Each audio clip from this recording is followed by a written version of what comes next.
Once you make the decision to put GutterShutter on your home, what can you expect from the project? Well, the first thing you can expect is one of our representatives to come out to your home, measure it up, and give you an exact price.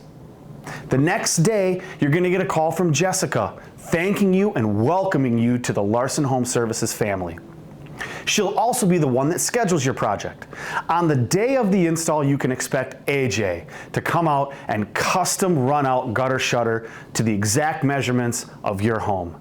On the day of install as well, our install crew is going to come out. They're going to carefully remove all of your existing gutters, check for any rotten fascia or anything that might be wrong, because we're not going to want to put the best gutter system in the world on rotten wood.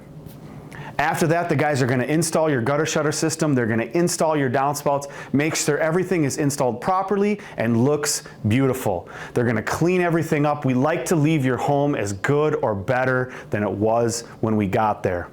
And if you're lucky, you'll get to meet our GutterShutter inspector, Greg.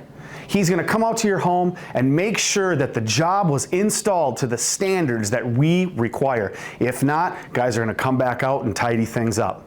If any of this sounds good to you and you are tired of that dirty, dangerous chore of cleaning out your gutters, it's time to call an expert.